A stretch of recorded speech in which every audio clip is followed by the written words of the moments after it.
Hey, Joe Morehouse here. Just a few things I've observed since I've been retired, and my brother insists the law enforcement officers out there doing a few things that I felt I need to bring to his attention. And that is when I've noticed on car stops, somewhat careless in terms of the way we're approaching the car. Um, when you do decide to pull a car over, there's a whole thing about situating your car half over into the road so you protect yourself with oncoming traffic. You don't want them running into you while you're conversing with the occupant of the vehicle. The other thing too is when you do exit your car, put your hand on your weapon and make sure your weapon is ready to go if you need it. That if you have one of those holsters that locks, it's unlocked. So you walk up to the car. Make sure you position yourself by the door knob or door jamb so they have to reach around to give you their license and registration. That way they telegraph their next move and you can take action if you need to. If there's a second occupant in the car, knowing where to sit, visualize behind the door post so you can see what they're doing as you're navigating yourself back and forth. The other thing, if you have two officers on a car that has three occupants, the second officer is by the right rear tail light, observing inside the vehicle, making sure they're not making any kind of weird moves that might jeopardize the officer's safety. These are all the things that you could take into consideration when doing a car stop. The other thing too is there's a subject out there that's very sensitive, assaults on police. Back in my day, you didn't see that much of it, but when it did occur, they definitely had a trip to the hospital. We wouldn't tolerate it. It's just the way it was. It wasn't called for. We wouldn't tolerate it. And the other thing is that these same perps are recidivists, so they're going to do it to the next cop, and you can't have that. So you got to stop it in its tracks. However you handle it today requires a conversation with yourself and fellow police officers, but you can't have that. It definitely suggests having disrespectful law enforcement. You might have two officers standing on a corner, they're shoulder to shoulder. That's not good because if someone does something to one, it's very close to the next one. It's easy then for them to do the same.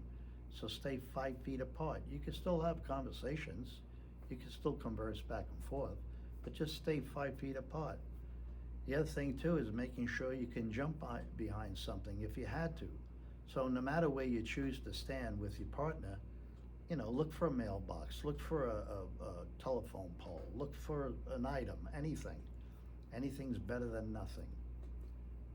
I also noticed in going in restaurants, you're not positioning yourself in a restaurant, whereas you have full view of what's going on in the restaurant.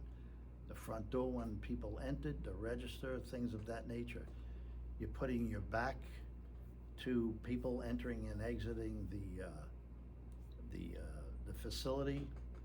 It's not a good idea. You got to situate yourself in the restaurant where you could take action if you needed to. I usually used to sit back in a corner, facing everything, and I always was next to the exit door, knowing that I had an escape route if it was necessary.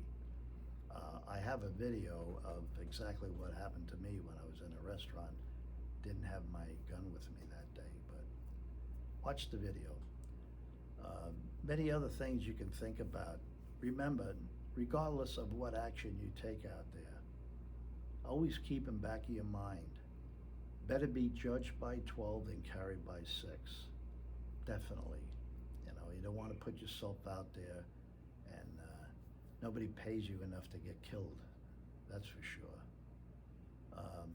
Last thing to cover is, soon as you were fired upon, you fired back. But you can't do that because now you're in the city. You have to know what's going on first. But like anything else, in combat, we got shot at, we returned fire to suppress the fire and then seek cover so we could assess what was going on. I guess in the police department, unless you know for sure where the shot was coming from, take cover, assess what's going on for you to take further action. In any case, these are some of the things that you could think about being a patrolman. And don't think like it's beneath you to partner up with a few other brother officers and say, gee, you want to meet on Tuesday and do a few things? Even if you had to practice on your car stops, come on, it's worth it.